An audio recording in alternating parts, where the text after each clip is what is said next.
So I'm going to read Act 3, Scene 2, and Scene 3. And a lot happened in Scene 1. So Romeo, he had just gotten married, and he was minding his own business when he happened upon an argument between Mercutio and Tybalt. So he refused to fight. He didn't want to fight Tybalt, so Mercutio fought in his place, and he ended up getting killed. So Romeo ends up killing Tybalt in revenge, and that's going to cause a big problem because eventually they wanted to tell the families about the marriage, and eventually they would accept it and it would end the feud. So that was Friar Lawrence's whole purpose in marrying the two. He never really thought that they were truly in love. He just wanted to end this feud that had been going on for so long. So Juliet, she's waiting alone at home, so she's waiting for a wedding night, and she says, "Gallop apace, you fiery-footed steeds, toward Phoebus's lodging. Such a wagoner as Phaeton would whip you to the west, and bring in cloudy night immediately. Spread thy close curtain, love-performing night, that runaway's eyes may wink, and Romeo leap to these arms, untalked of and unseen. Lovers can do their amorous rites by their own beauties, or if love be blind, it best agrees with the night. Come, civil knight, thou sober-suited matron, all in black, and learn me how to lose a winning match. Played for a pair of stainless maidenhoods, hood my unmanned blood bathing in my cheeks, with thy black mantle till strange love grow bold.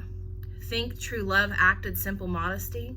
Come, night, come, Romeo, come thou day and night, for thou wilt lie upon the wings of night, whiter than new snow upon a raven's back. Come, gentle night, come, loving black-browed night, give me my Romeo, and when I shall die, take him and cut him out in little stars, and he will make the face of heaven so fine that all the world will be in love with night, and pay no worship to the garish sun. Oh, I have bought the mansion of a love, but not possessed it, and though I am sold, yet not yet enjoyed, so tedious is this day, as is the night before some festival to an impatient child that hath new robes and may not wear them." So Juliet, she's alone, and she's waiting for Romeo. She's impatient. She's a new bride, and she wants it to get dark soon, so Romeo will get there. And so she says that it's like she has new clothes and she's not been able to wear them, and she's been sold, but she's been married, but she's not been able to enjoy being married yet. And so she's just kind of waiting, and the day seems very long and tedious because she's impatient. She wants Romeo to get there and be with her. All right, so then the nurse comes in. So she has just come in. From outside, she has the cord, so she has the rope ladder. And Juliet says, "Oh, here comes my nurse," and she brings news, and every tongue that speaks but Romeo's name speaks heavenly eloquence. "Now, nurse, what news? What hast thou there? The cords that Romeo bid thee fetch?" The nurse says, Aye, the cords." "Ay me, what news? Why dost thou wring thy hands?" "Ah, well-a-day, he's dead, he's dead, he's dead. We are undone, lady, we are undone. Alack the day, he's gone, he's killed, he's dead. Can heaven be so envious?" So here, the nurse comes in and she has the rope ladder, and so Juliet, she says, what, or is this the rope ladder that Romeo told you to get? And the nurse says, "Yes, this is the rope ladder." And Juliet says, "Well, why are you wringing your hands? What's going on?" And so the nurse says, "He's dead, he's dead, he's dead. And we are undone, he's gone, he's killed, he's dead." So, of course, she doesn't say who's dead. And so Juliet assumes that it's Romeo. So she says, "Can heaven be so envious? So can heaven be so cruel as to take Romeo away from her?" And so then the nurse says, "Well, Romeo can, though heaven cannot. Oh, Romeo, Romeo, who ever would have thought it? Romeo." And Juliet says, "What devil art thou that dost torment me thus? This torture should be roared in dismal hell. Hath Romeo slain himself? Say thou that I, and that bare vow I, shall poison more than the death-darting eye of a cockatrice. I am not I, if there be such an eye, or those eyes shut that makes the answer I. If he be slain, say I, or if not, no. Brief sounds determine my weal or woe." So the nurse, she just keeps saying, Romeo, Romeo. And so Juliet, she says, well, has he slain himself? Meaning, has he killed himself? She says, just tell me briefly, did he kill himself or not? Is he dead or not? She says this brief sound, this brief noise, yes or no, makes all the difference, and it's going to determine her happiness or her misery. So the nurse answers her and says, I saw the wound, I saw it with mine eyes. God save the mark, here on his manly breast. A piteous course, a bloody, piteous course, pale, pale as ashes, all bedaubed in blood, all in gore blood. I swooned at the sight. So the nurse says she saw the wound when she's talking about Tybalt here. So this is dramatic irony. So dramatic irony is when we, the audience, know that what's going on. Like, we know that Romeo is not dead, but Juliet doesn't know that. So that's called dramatic irony. So we know something that the characters don't. So then she says she saw the wound on his chest, and she saw the course, which meaning she saw Tybalt's corpse, and he was as pale as ashes, and he was bloody, and she says she swooned at the sight, which means that she fainted when she saw the body. So Juliet, she says, oh, break my heart, poor bankrupt, break at once. To prison eyes ne'er look on liberty. Vile earth to earth resign, in motion here, and thou and Romeo press one heavy bier. The nurse answers, oh, Tybalt, Tybalt, the best friend I had. Oh, courteous Tybalt, honest gentleman, that ever I should live to see thee dead. So Juliet, she says that if Romeo's dead, that she wants to die too. So she wants them to be together on one heavy bier, so in one coffin or one burial tomb together. So then the nurse, she starts saying Tybalt. So this obviously is going to confuse Juliet, and so the nurse is saying that that Tybalt is dead. And Juliet, she says, what storm is this that blows so contrary? Is Romeo slaughtered, and is Tybalt dead? My dearest cousin and my dearer lord? Then, dreadful trumpet, sound the general doom, for who is living if those two are gone? And the nurse answers, Tybalt is gone, and Romeo banished. Romeo that killed him, he is banished. So Juliet, she says, is both my cousin and my husband dead? And so she says, well, it must be the end of time. She says that the dreadful trumpet must sound if both of them are gone. So she's saying that, so now she thinks that both of them are dead. And so that's another example of dramatic irony. And the nurse says, no, Tybalt is dead. Romeo is banished. Romeo is the one that killed him. And then Juliet, she says, oh God, did Romeo's hand shed Tybalt's blood? And the nurse answers, it did. Alas, the day it did. So she just found out that her husband just killed her cousin. And so Juliet says, oh, serpent heart hid with a flowering face, did ever dragon keep so fair a cave? Beautiful tyrant, fiend angelical, dove-feathered raven, wolvish ravening lamb, despised substance of divinest show, just opposite to what thou justly seemst. A damned saint, an honorable villain, O nature, that hast thou to do in hell, when thou didst bower the spirit of a fiend in mortal paradise of such sweet flesh? Was ever book containing such vile matter so fairly bound? Oh, that deceit should dwell in such a gorgeous palace. So she calls him a serpent. So she's saying that he has a serpent heart hid with a flowering face. So she's basically saying that he's beautiful on the outside, but he's got a cold, evil heart on the inside. So she's talking about Romeo here. And so she says he's like a dragon in a beautiful cave.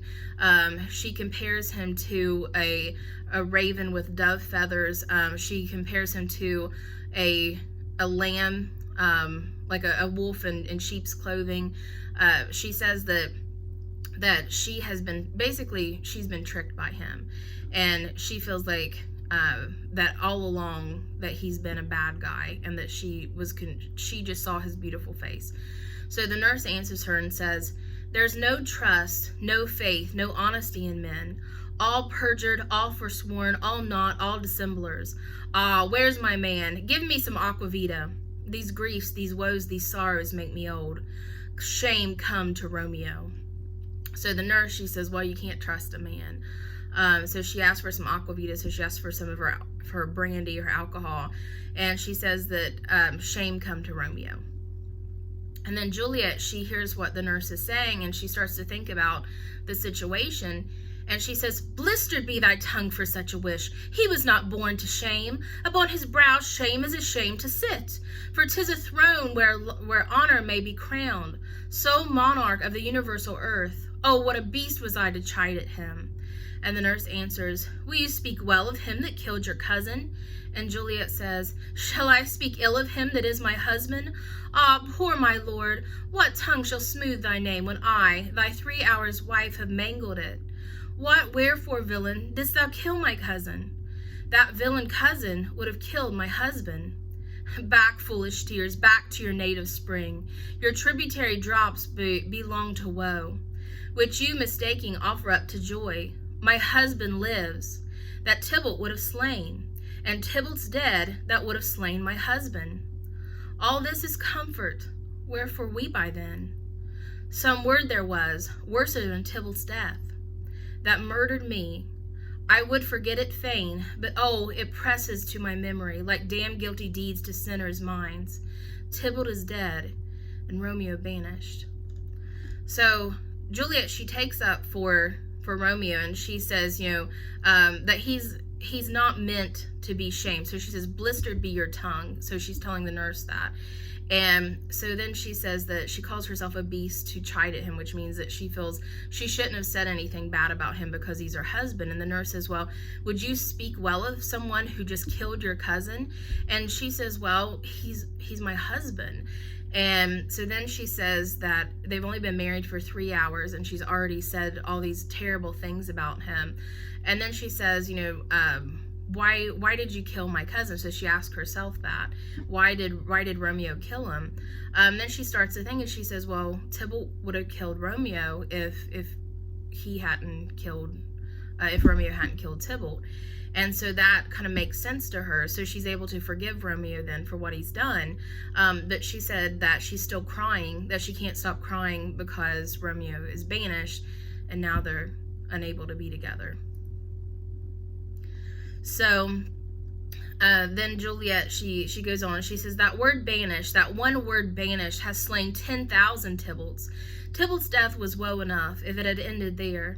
Or if sour woe delights in fellowship, and needly will be ranked with other griefs, why follow not when she said, Tybalt's dead, thy father or thy mother, nay, or both, which modern lamentations might have moved. But with a rearward following Tybalt's death, Romeo is banished.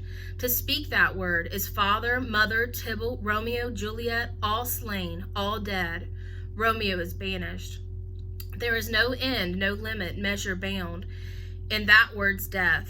No words can that woe sound. Where is my father and my mother, nurse?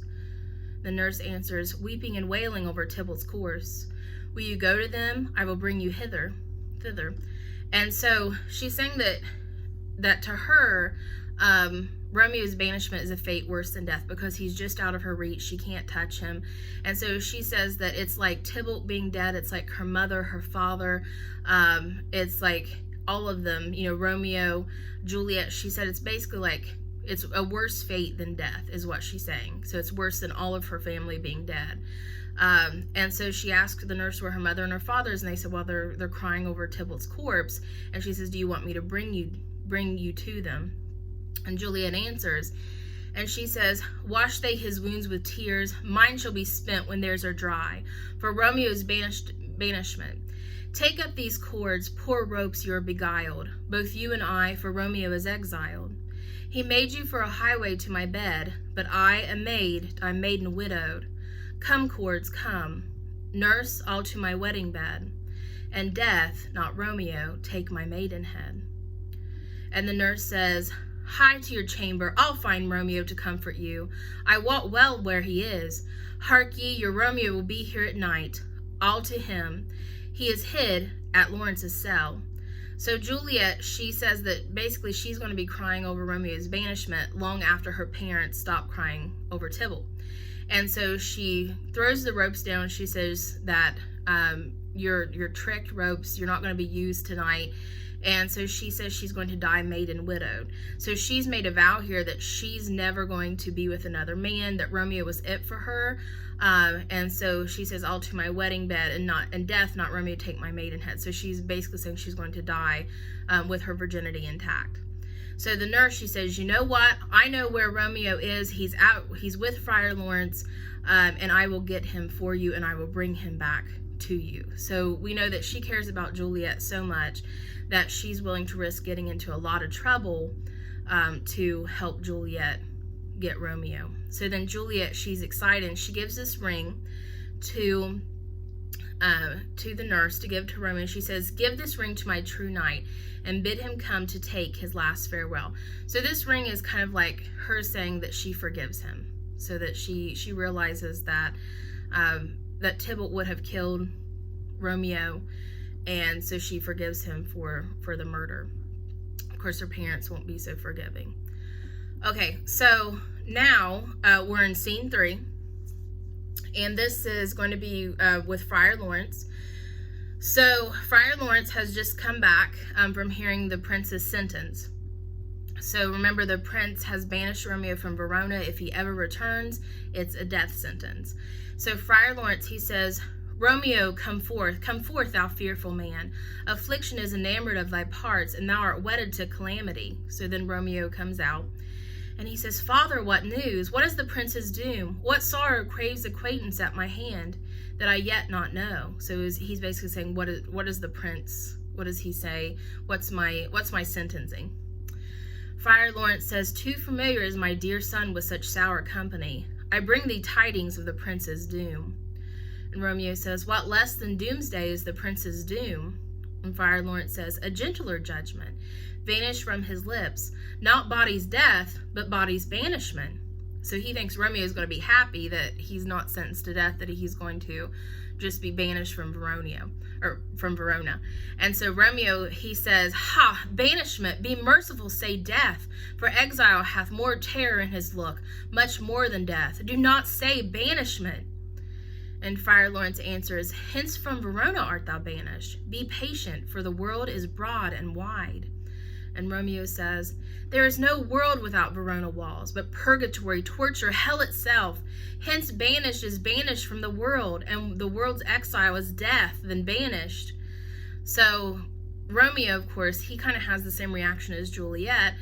So he's saying that banishment is a fate worse than death. And Friar Lawrence, he's trying to talk some sense into him, and he says, you know, the world is broad and wide. There's so much out there. And he says, you're just vanished from Verona. That's not that big a deal. And Romeo says, no, there's no world without Verona. And so he says, you might as well said that I was sentenced to death.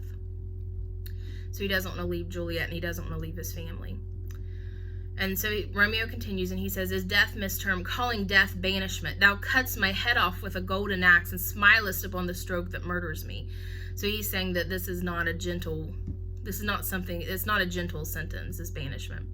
So Friar Lawrence, he says, O deadly sin, O rude unthankfulness, thy fault our law calls death, but the kind prince, taking thy part, hath rushed aside the law, and turned that black word death to banishment. This is dear mercy, and thou seest it not.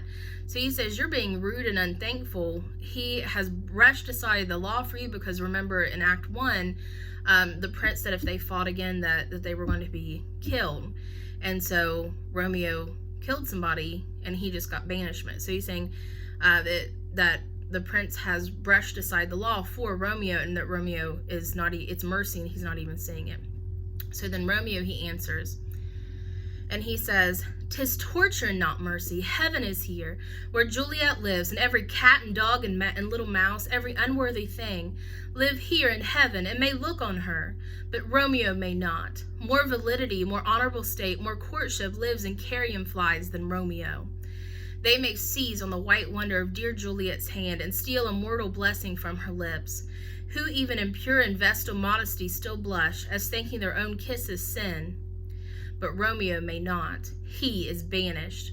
Flies may do this, but I from this must fly. They are free men, but I am banished.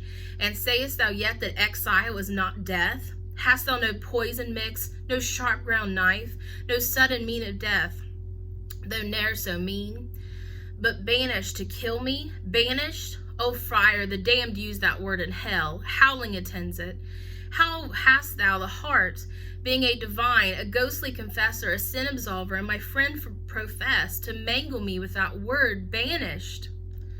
So Romeo, he's saying that Verona is heaven because Juliet is there, and there's nothing outside of Verona for him.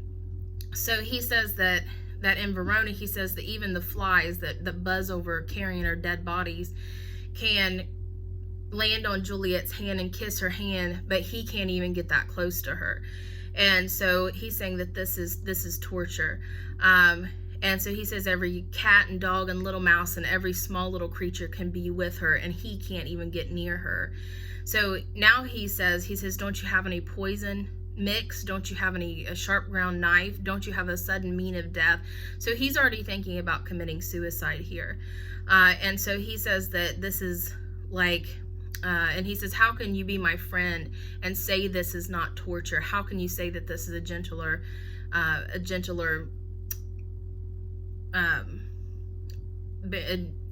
from the prince? So something that, and so then Friar Lawrence, he's trying to talk reason into Romeo. So he says, thou fond madman, hear me speak a little. So he's calling, he's saying, you're not looking at this the right way.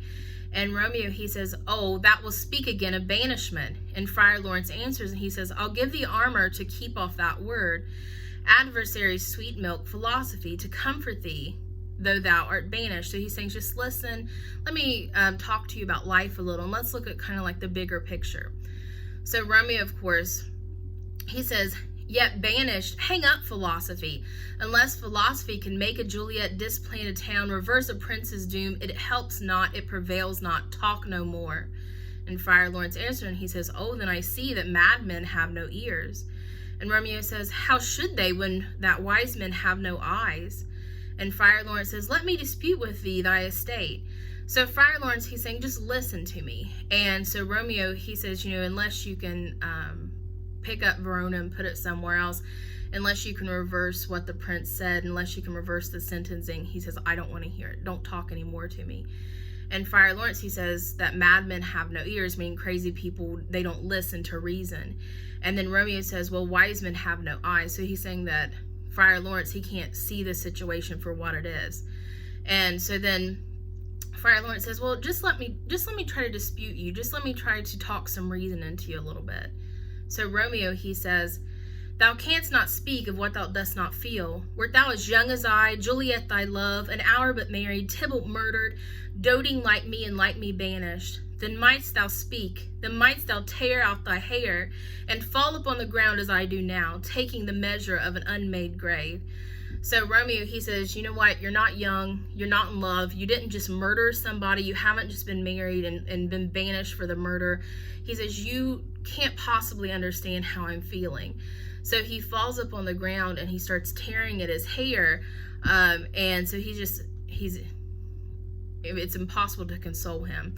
So there's a knocking, and Friar Lawrence says, arise, one knocks, good Romeo, hide thyself. So they don't know who it is. They don't know if it's the prince's men there to take Romeo away. So he tells them to hide.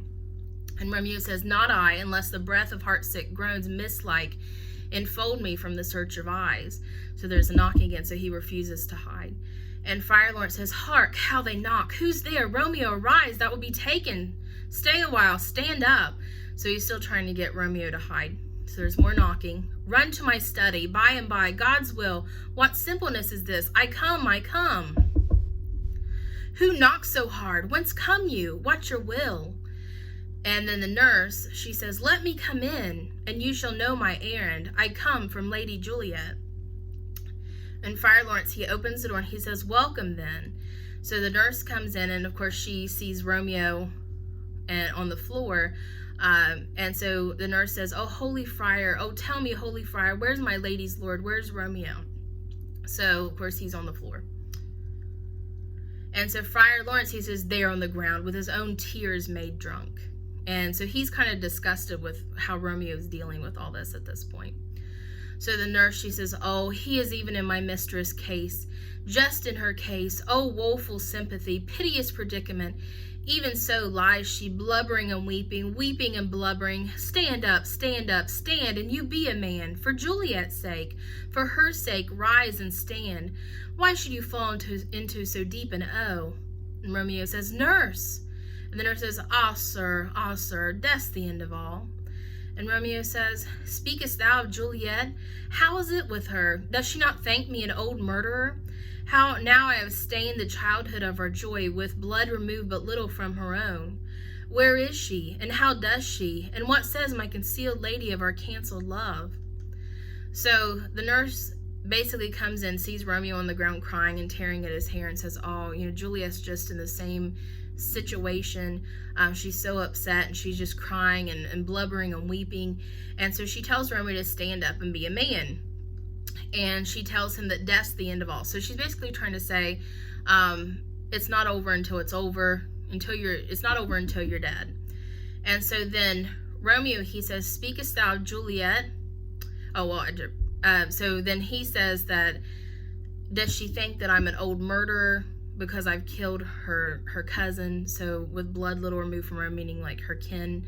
And so, how is she? What does she say about our, our marriage and how it's been basically ruined? And the nurse answers and says, oh, she says nothing, sir, but weeps and weeps, and now falls on her bed, and then starts up, and Tybalt calls, and then on Romeo cries, and then down falls again. So the nurse says, well, she's just crying, and she's calling out for Romeo and calling out for Tybalt, and then she'll fall onto the bed again and cry. So then Romeo, he says, as if that name, shot from the deadly level of a gun, did murder her, as that name's cursed hand murdered her kinsman. Oh, tell me, friar, tell me, in what vile part of this anatomy doth my name lodge? Tell me that I might sack the hateful mansion. Then he draws his dagger, and so he's planning on killing himself. And so he is so upset that he has ruined his marriage, that he's hurt Juliet, he's killed her cousin. So at this point, he wants to kill himself. So when he says sack the hateful mansion, so the mansion is the body, and to sack means to destroy or to get rid of. So he's willing to kill himself because he's so upset. And then Friar Lawrence stops him and takes the knife away, and he says, so Friar Lawrence says, hold thy desperate hand. Art thou a man? Thy form cries out thou art. Thy tears are womanish. Thy wild acts denote the unreasonable fury of a beast. Unseemly woman in a seeming man, an ill-beseeming beast in seeming both. Thou hast amazed me. By my holy order, I thought thy disposition better tempered. Hast thou slain Tybalt? Wilt thou slay thyself, and slay thy lady that in thy life lives, by doing damned hate upon thyself? Why railest thou on thy birth, the heaven and earth? Since birth and heaven and earth all three do meet in thee at once, which thou at once wouldst lose. Fie, thou shamest thy shape, thy love, thy wit, which like a usurer aboundest in all, and usest none in that true use indeed, which should bedeck thy shape, thy love, thy wit. Thy noble shape is but a form of wax, digressing from the valor of a man. Thy dear love sworn but hollow perjury, killing that love which thou hast vowed to cherish. Thy wit, that ornament to shape and love, misshapen in the conduct of them both, like powder in a skilless soldier's flask, is set afire by thy own ignorance, and thou dismembered with thine own defense. What, rouse thee, man? Thy Juliet is alive, for whose dear sake thou wast but lately dead. There art thou happy. Tybalt would kill thee, but thou slewest Tybalt. There art thou happy. The law that threatened death becomes thy friend and turns it to exile. There art thou happy. A pack of blessings light upon thy back. Happiness courts thee in her best array. So he's basically, he's been trying to talk sense into Romeo this whole time. Now Romeo has just tried to kill himself. And so he says, hold your desperate hand. So he said, stop. And he says, are you a man? And he says that you're acting more like a beast, like an animal. And so he's saying that that he thought he was better than that. He thought he was better tempered than that. And so he says, that he can't believe that Romeo would try such a thing. And he says that Juliet is alive, and that alone should make him happy and should make him want to live. And so he says it's like gunpowder and like a soldier who's inexperienced, and it just blew up in his face. So he's saying that basically he's ignorant of what he's supposed to do. And so he says, you had Juliet is still alive, and he says you should be grateful for that. And he says you should have been killed by Tybalt, because Tybalt was a very skilled sword fighter and you weren't. And so he says that should have made you happy.